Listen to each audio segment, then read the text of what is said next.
दोस्तों आपका हमारे YouTube चैनल में बहुत स्वागत है। आज हम देखेंगे राजपूताना के अंग्रेजों से संबंध और उनके आधिपत्य से संबंधित जो महत्वपूर्ण सवाल है उन्हें। ये सवाल जो बार बार परीक्षा में रिपीट होते हैं, इन्हें आप एक बार फास्ट स्पीड में देखेंगे तो आपका रिवीजन हो जाएगा। तो वीडियो को लाइक कीजिए, शेयर कीजिए और चैनल को सब्सक्राइब नहीं किया है तो चैनल को सब्सक्राइब जरूर कर लेवे। देखते हैं आज का अपना वीडियो। अंग्रेजों से संधि करने वाला राजस्थान का प्रथम राज्य कौन सा था? तो यहाँ पर इसकी बात की जा रही है, सारे संधि की बात की जा रही है। राजस्थान में सर्वप्रथम भरतपुर राज्य के महाराजा रणजीत सिंह के साथ 29 सितंबर 1803 ईस्वी को लॉर्ड वेलेस्ली ने सहायक संधि की थी। तो सहायक संधि सबसे पहले किसके द्वारा की गई थी दोस्तों? भरतपुर के द्वारा सितंबर 1803 में की गई थी। ये आपको ध्यान रखना है, सितंबर 1803 में भरतपुर के द्वारा सहायक संधि की गई थी, भरतपुर के रणजीत सिंह के द्वारा। और इसके अलावा अलवर के बख्तावर सिंह के द्वारा भी आपकी नवंबर 1803 में सहायक संधि की गई थी। किसके साथ? लॉर्ड वेलेस्ली के साथ। तो अगर आपसे पूछा जाए सहायक संधियां किसके साथ हुई थी, तो लॉर्ड वेलेस्ली के साथ हुई थी। या सहायक संधियां किसकी देन है? तो लॉर्ड वेलेस्ली की देन है। ये आपको ध्यान रखना है, ठीक है।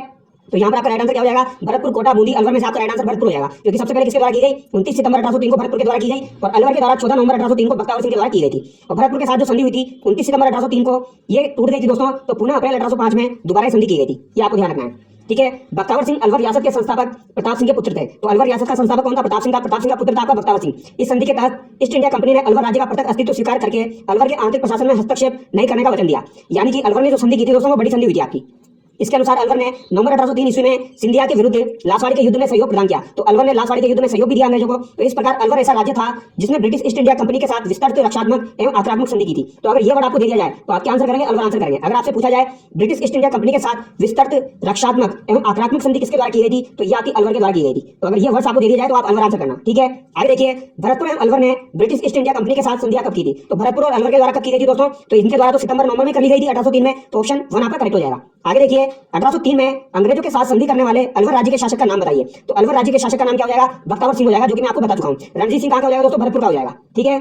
आगे देखिए, अब हम बात करेंगे 1817 और 1818 की संधियों के बारे में। 1803 की संधियों से रिलेटेड आपको इतना ध्यान रखना है, लॉर्ड वेलेस्ली आपको ध्यान रखना है, भरतपुर ध्यान रखना है सितंबर 1803, और आपको अलवर ध्यान रखना है दोस्तों नवंबर 1803, रणजीत सिंह, बख्तावर सिंह, बस इतना ध्यान रखना है आपको सारी संधियों से रिलेटेड, ठीक है। अब हम पढ़ेंगे आगे अधीनस्थ संधियां। सन 1817-18 में किन राज्यों के द्वारा ब्रिटिश ईस्ट इंडिया कंपनी के साथ संधियां की गई थी? तो 1817-18 में दोस्तों काफी सारे राज्यों के द्वारा संधियां की गई थी। तो यहाँ पर सबसे पहले किसके द्वारा की गई वो यहाँ पर पूछा गया है। तो यहाँ पर आपका राइट आंसर हो जाएगा करौली, कोटा और किशनगढ़। अब ये आंसर कैसे हुआ इसको देखिए आप।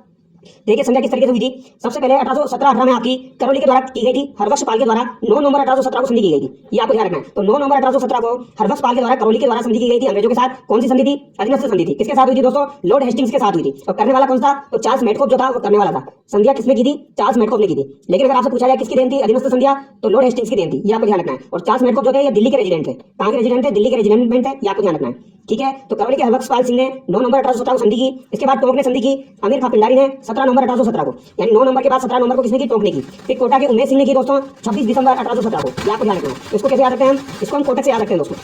कोटक से याद रखते हैं, उल्टा चलना है। सबसे पहले करौली, फिर आपका टोंक, फिर आपका कोटा। करौली, टोंक और कोटा, कोटक से याद रखना है आपको, ठीक है। उल्टा लेके चलना है, कोटा, करौली, टोंक और कोटा। ये आपको ध्यान रखना है। हरबख्श पाल ध्यान रखना है, अमीर खां पिंडारी ध्यान रखना है, उमेश सिंह ध्यान रखना है। जोधपुर के महाराजा मान सिंह के द्वारा भी संधि की गई थी दोस्तों, और ये 6 जनवरी 1818 को की गई थी। कब की गई थी? 6 जनवरी 1818 को की गई थी। ये आपको ध्यान रखना है। उदयपुर के द्वारा जोधपुर के बाद में संधि की गई भीम सिंह के द्वारा 13 जनवरी 1818 को। ये आपको ध्यान रखना है। बूंदी के द्वारा की गई विष्णु सिंह के द्वारा 10 फरवरी 1818 को। बीकानेर के सूरज सिंह के द्वारा की गई दोस्तों 9 मार्च 1818 को। और किशनगढ़ के कल्याण सिंह के द्वारा 26 मार्च 1818 को की गई। अभी आपका 2-3 दिन पहले जो एग्जाम हुआ है दोस्तों, उसमें कल्याण सिंह आपका एग्जाम में पूछा गया है, ठीक है। किशनगढ़ के किस शासक के द्वारा अधीनस्थ संधि की गई थी? तो कल्याण सिंह के द्वारा अधीनस्थ संधि की गई थी अंग्रेजों के साथ। ये सवाल आपका 3 दिन पहले एग्जाम में आया दोस्तों। अब आप सोच लीजिए ये कितने इंपॉर्टेंट है, तो नाम आपको ध्यान रखना है। और जयपुर के जगत सिंह द्वितीय के द्वारा 2 अप्रैल 1818 को संधि की गई। जैसलमेर के मूलराज के द्वारा 12 दिसंबर 1818 को संधि की गई। इसके अलावा सिरोही के शिव सिंह के द्वारा दोस्तों 11 सितंबर 1823 को संधि की गई। तो सबसे अंत में संधि शिव सिंह के द्वारा की गई थी 11 सितंबर 1823 को। तो आपको ध्यान क्या रखना है? सिरोही का तो शिव सिंह, जैसलमेर का मूलराज, जयपुर का जगत सिंह द्वितीय, किशनगढ़ का कल्याण सिंह, बीकानेर का सूरज सिंह, बूंदी का विष्णु सिंह, उदयपुर का भीम सिंह, जोधपुर का मान सिंह, कोटा का उमेश सिंह, टोंक का अमीर खां पिंडारी और करौली का हरबख्श पाल। ये आपको ध्यान रखना है, ठीक है। यहाँ पर डेट आपको करौली की ध्यान रखनी है, टोंक की ध्यान रखनी है। इसके अलावा आपको डेट दोस्तों यहाँ पर उदयपुर की भी ध्यान रखनी है, उदयपुर की डेट पूछ ली जाती है, और जोधपुर की डेट भी आपको ध्यान रखनी है। तो ये कुछ इंपॉर्टेंट डेट्स है, ये आपको ध्यान रखनी है। बाकी ये नाम आपको याद होने चाहिए, ये नाम आपको याद होने चाहिए, ये इंपॉर्टेंट है। आगे देखिए, सिरोही राज्य के साथ अंग्रेजों ने संधि कब की थी? तो 1823 में शिव सिंह ने संधि की थी। ये आपको ध्यान रखना है। अगला सवाल देखिए, दिसंबर 1817 में अंग्रेजों के साथ संधि के समय कोटा के महाराव कौन थे? तो कोटा के महाराव कौन थे दोस्तों? उमेश सिंह थे। कोटा के उमेश सिंह के द्वारा संधि। राजपूताना रियासतों की 1817-18 की ईस्ट इंडिया कंपनी के साथ संधि का सही कालानुक्रम क्या है? तो यहाँ पर सही कालानुक्रम पूछा गया है दोस्तों। ये आपका आरएस के एग्जाम में भी आया है और जेएन के एग्जाम में पूछा गया है 2021 में। तो आप देखिए, सब कोटा दिया गया है, जोधपुर दिया गया है, करौली दिया गया है, उदयपुर दिया गया है। तो सबसे पहले संधि किसने की थी? करौली ने की थी। तो सबसे पहले आपका सी आ जाएगा। तो ये 2 ऑप्शन तो गए, फिर आपका क्या जाएगा? कोटा जाएगा, ठीक है। तो यहाँ पर ऑप्शन 4 आपका करेक्ट हो जाएगा। फिर उसके बाद किसके द्वारा की गई? जोधपुर के द्वारा की गई। फिर उसके बाद उदयपुर के द्वारा की गई। उदयपुर के कौन हो जाएंगे? आपके भीम सिंह हो जाएंगे। जोधपुर के कौन हो जाएंगे? मान सिंह हो जाएंगे। आगे देखिए, अंग्रेजों ने अमीर खां को किस वर्ष टोंक के नवाब की मान्यता प्रदान की थी? तो टोंक के नवाब की मान्यता 1817 में दोस्तों अमीर खां को प्रदान की गई थी। यहाँ पे सेट के एग्जाम 2023 में पूछा गया है। आगे देखिए, जयपुर के किस कछुआ शासक ने 1818 में ईस्ट इंडिया कंपनी के साथ संधि की? तो महाराजा जगत सिंह द्वितीय के द्वारा संधि की गई थी दोस्तों 1818 में, जो कि आपका कछुआ शासक था और इसे बदनाम राजा के नाम से भी जाना जाता है। इसे बदनाम राजा के नाम से जाना जाता है, ये भी आपको ध्यान रखना है। आगे देखिए, थोड़ा सा स्पीड में चल रहा हूं क्योंकि 25 मिनट में वीडियो कंप्लीट करना है दोस्तों। आगे देखिए, राजस्थान में ईस्ट इंडिया कंपनी के साथ संधि करने वाला अंतिम राज्य था तो सिरोही हो जाएगा। शिव सिंह के द्वारा 1823 में संधि की गई थी, सितंबर 1823 में। अंग्रेजों के साथ करौली राज्य की संधि कब हुई थी? तो करौली के साथ संधि कब हुई थी दोस्तों? तो यहाँ की 9 नवंबर 1817 को हरबख्शपाल के साथ संधि हुई थी, ये आपको ध्यान रखना है। आगे देखिए, निम्नलिखित में से किसने राजपुताना की देशी रियासतों के साथ 1817-18 की अधीनस्थ संधि की बातचीत की थी? तो अधीनस्थ संधि की बातचीत किसके द्वारा की गई थी? तो चार्ल्स मैकॉक के द्वारा बातचीत की गई थी दोस्तों। और ये कहाँ के रेजिमेंट हो जाएंगे? आपके दिल्ली के रेजिमेंट हो जाएंगे, ये आपको ध्यान रखना है दोस्तों। ठीक है, तो अगर आपसे पूछा जाए अधीनस्थ संधि की बातचीत किसके द्वारा की गई थी? तो चार्ल्स मैकॉक के द्वारा की गई थी। लेकिन अगर आपसे पूछा जाए जो अधीनस्थ संधियां हैं ये किसकी देन है? तो ये आपकी लॉर्ड हेस्टिंग्स की देन है, ये आपको ध्यान रखना है। इसकी देन है, लॉर्ड हेस्टिंग्स की देन है। 1813 से 1823 तक घेरे की नीति के स्थान पर अधीनस्थ पार्थक्य की नीति का क्रियान्वयन किया, तो लॉर्ड हेस्टिंग्स की देन है आपकी अधीनस्थ संधियां, ये आपको ध्यान रखनी है। लेकिन वार्तालाप किसने की? चार्ल्स मैकॉक के द्वारा की गई थी, ये आपको ध्यान रखना है। और ये दिल्ली के रेजिमेंट आपके हो जाएंगे। ठीक है, आगे देखिए, जो भी इंपोर्टेंट चीज है वो मैं आपको बताते हुए चलूंगा। जब राजपुताना की रियासतों के साथ 1818 की संधियां हुई थी तब भारत का गवर्नर जनरल कौन था? तो वो सवाल पूछ लिया गया, तो कौन हो जाएगा? लॉर्ड हेस्टिंग्स हो जाएगा, ये आपको ध्यान रखना है दोस्तों। ठीक है, लॉर्ड वेलेस्ली आपका कब का हो जाएगा? 1803 1804 का हो जाएगा। कभी कभी आपका एग्जाम में पूछा जा सकता है। आगे देखिए, राजस्थान के राजपूत राजाओं का एक परिसंघ बना दिया जाए, यह सुझाव किसने दिया था? तो राजस्थान के राजपूत राजाओं का एक परिसंघ बना दिया जाए, यह सुझाव चार्ल्स मैकॉक के द्वारा दिया गया था, ये आपको ध्यान रखना है। किसके द्वारा दिया गया था? चार्ल्स मैकॉक के द्वारा ये सुझाव दिया गया था। इंपोर्टेंट सवाल है, ध्यान रखना है। आगे देखिए, राजपुताना के किस राज्य के शासक ने अजमेर में लॉर्ड मेयो द्वारा आयोजित दरबार में भाग नहीं लिया था? तो लॉर्ड मेयो के द्वारा एक दरबार आयोजित किया गया था दोस्तों 22 अक्टूबर 1870 को, ये आपको ध्यान रखना है। अब यहाँ पर क्या हुआ? कोटा ने भाग नहीं लिया था दोस्तों। ऑप्शन 4 यहाँ पर आपका करेक्ट हो जाएगा। कोटा के महाराज को यहाँ पर नहीं बुलाया गया था। क्यों नहीं बुलाया गया था? क्योंकि 1857 के विद्रोह में उनकी भूमिका को संदिग्ध माना गया था, उनकी भूमिका को यहाँ पर संदिग्ध माना गया था, इसलिए इनको इन्वाइट नहीं किया गया, तो ये शामिल नहीं हुए थे, ये आपको ध्यान रखना है। इसके अलावा यहाँ पर जोधपुर के तख्त सिंह जो थे वो दरबार में शामिल होने के लिए आए, लेकिन वहाँ जयपुर और उदयपुर नरेशों की कुर्सियां अपनी कुर्सी से आगे लगी देखकर वो दरबार में शामिल हुए बिना लौट आया, ये आपको ध्यान रखना है। तो तख्त सिंह जो है वो दरबार में शामिल हुए बिना लौट आए थे, ये आपको ध्यान रखना है। तो ये दो बातें इंपोर्टेंट है यहाँ पर। एक तो आपका कोटा शामिल नहीं हुआ, इसके अलावा जोधपुर का तख्त सिंह जो था वो वापस आ गया था। क्यों वापस आ गया था? क्योंकि जयपुर और उदयपुर के जो महाराजा थे उनकी कुर्सी आगे लगी हुई थी, तो कुर्सी आगे लगी हुई थी तो उनको गुस्सा आ गया भैया, तो वो वापस आ गए। फिर अंग्रेजों ने क्या किया? इनकी तोपों की सलामी घटा दी, तो 27 तोपों की सलामी दी जाती थी इनको, तो बाद में क्या किया? इसको 15 कर दिया गया, ये आपको ध्यान रखना है। तो तख्त सिंह को 27 तोपों की सलामी दी जाती थी, उसको 15 कर दिया। ये मैं आपको शॉर्ट में बता रहा हूं दोस्तों, बाकी इसकी पीडीएफ में आपको प्रोवाइड करा दूंगा, तो आप डिटेल में पढ़ लेना। आगे देखिए, अंग्रेजों द्वारा मेवाड़ भील कोर की स्थापना किस वर्ष की गई? तो मेवाड़ भील कोर की स्थापना दोस्तों 1841 में की गई थी, ये आपको ध्यान रखना है। कब की गई थी? 1841 में की गई थी, ये आपको ध्यान रखना है। ऑप्शन में गलत दिया गया है, आपको 1841 ध्यान रखना है। ठीक है, आगे देखिए, अंग्रेजों द्वारा मेवाड़ भील कोर की स्थापना किस वर्ष की गई थी? तो ये 1841 में की गई थी। किस शासक के कार्यकाल में मेवाड़ भील कोर का गठन किया गया? ये इंपोर्टेंट है दोस्तों। तो मेवाड़ भील कोर का गठन आपका किस शासक के कार्यकाल में किया गया? तो ये देखिए आप, भारत में भीलों की प्रथम सेना बंबई प्रांत में स्थापित हुई, जिसे खानदेश भील कॉर्पस के नाम से जाना जाता था। महाराणा सरदार सिंह के शासनकाल में अप्रैल 1841 में गवर्नर जनरल ने अपनी सलाहकार परिषद की सलाह पर मेवाड़ भील कॉर्पस की स्थापना की। तो महाराणा सरदार सिंह के शासनकाल में, तो ये आपको ध्यान रखना है। ये सवाल आपका एग्जाम में छप सकता है वापस, क्योंकि पूछा जा चुका है। तो मेवाड़ भील कोर की स्थापना किस शासक के शासनकाल में हुई? तो यहाँ के महाराणा सरदार सिंह के शासनकाल में हुई थी, ये आपको ध्यान रखना है, ये इंपोर्टेंट है। किसके शासनकाल में हुई? महाराणा सरदार सिंह के शासनकाल में। आगे देखिए, शेखावटी ब्रिगेड का मुख्यालय था, तो शेखावटी ब्रिगेड का मुख्यालय आपका कहाँ पर हो जाएगा? झुंझुनू में हो जाएगा। ऑप्शन 3 यहाँ पर आपका बिल्कुल करेक्ट हो जाएगा। और इसकी स्थापना कब हुई थी? 1835 में हुई थी, ये आपको ध्यान रखना है। ठीक है, शेखावटी ब्रिगेड का मुख्यालय झुंझुनू में 1835 में इसकी स्थापना हुई थी, इतना आपको ध्यान रखना है। तो शेखावटी में शांति एवं व्यवस्था बनाए रखने के लिए शेखावटी ब्रिगेड की स्थापना कब की गई? तो ये 1835 में की गई थी। तो यहाँ पर दो बातें ध्यान रखनी है, शेखावटी ब्रिगेड की स्थापना झुंझुनू में हुई और 1835 में हुई थी।